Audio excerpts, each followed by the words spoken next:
አሸባሪው የትግራይ ወራሪ ቡድን ወደ ወልቃይት ጠገዴ ሰቲት ሁመራ ዞን ለመግባት ያደረጋቸው ሙከራዎች በህብረተሰቡና በጸጥታ መዋቅሩ የተቀናጀ ጥበቃ መክሸፋቸውን የወልቃይት ወረዳ ዋና አስተዳዳሪ አቶ ክብራብ ስማቸው ገለጹ።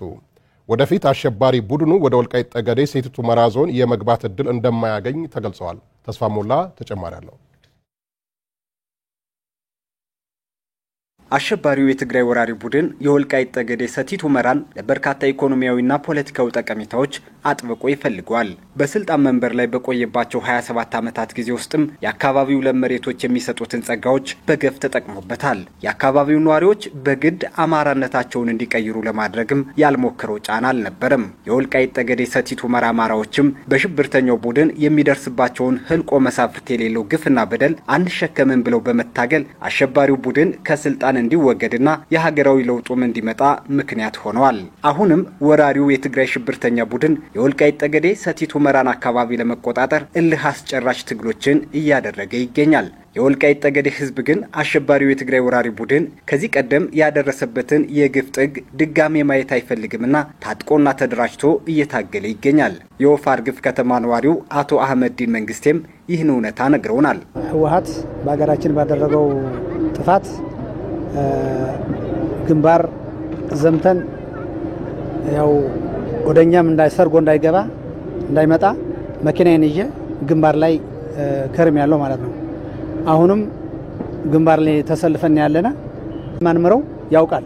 ስለሚያውቁ ደግሞ ያው አንዳንድ ቢገውም እኮ የቀመሱ ሆዛው የቀረ ነው። የወልቃይት ወረዳ ሚሊሻ ጽፈት ቤት ኃላፊ አቶ አባይ ማሜ እንዳሉትም የወረዳው የጸጥታ መዋቅር ከህብረተሰቡ ጋር ተደራጅቶ አካባቢውን በንቃት እየጠበቀ ነው። ባለፈው በነበረው በጁንታ ወራሪ ኃይል ምን ያህል ጫና እንደነበረው ይታወቃል።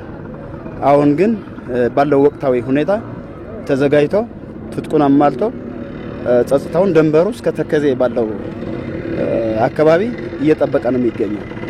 ያው ጁንታም ሊደፍረም አይችልም።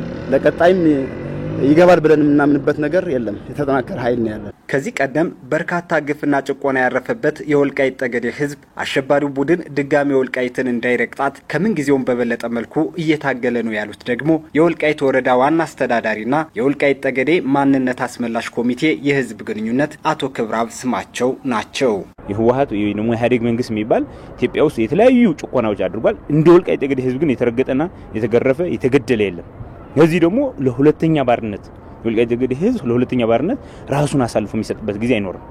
መሞት ካለበትም ይሄ እድል አግኝቶ አሁን እንኳን ይሄ የኢትዮጵያ መከላከያ የአማራ ልዩ ኃይል በተደራጀ የኢትዮጵያ የጥምር ኃይሎች ባሉበት እንኳን ሆኖ የወልቃይት ጠገዴ ህዝብ ከ72 ጀምሮ እስከ 87 እስከ 90ዎች አካባቢ ብቻውን ታግሏል።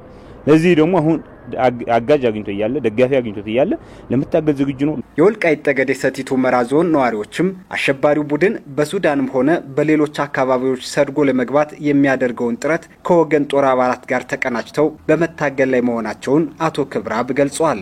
ህወሓት ተደጋጋሚ በዞናችን በወልቃይት ጠገዴ ሰቲት ሁመራ ዞን ለማጥቃት ሙከራዎች አድርጓል። በእኛ በዚህ በአድጎች መስመር በደደቢት ማይጋና ቆራሪት አካባቢ በሱዳን በሶስቱ አቅጣጫዎች ተደጋጋሚ ሙከራዎች አድርጓል። በጣም በብዙ ቁጥሮቹ ኦፕሬሽኖቹም በብዛት ሞክሯል፣ አልተሳካለትም። ለዚህ ደግሞ ጥምር ኃይሉ ባደረገው አስተዋጽኦ ነው የማህበረሰቡ የወልቃይት ጠገዴ ህዝብ ለህወሓት ያለው ምሬት ለህወሓት የፈጸመብንን በደል የተበቀልንበት ጊዜ ነው። ወልቃይት ጠገዴ እንዳይረግጣት አድርገናል። አሸባሪው የትግራይ ወራሪ ቡድን ወደ ወልቃይት ጠገዴ ለመግባት በግልጽ ጦርነት ከሚያደርጋቸው ሙከራዎች ባለፈም ሰርገው የሚገቡ ተላላኪዎቹ በህዝቡ የተጠናከረ ጥበቃ እርምጃ እየተወሰደባቸው መሆኑ ተጠቁሟል።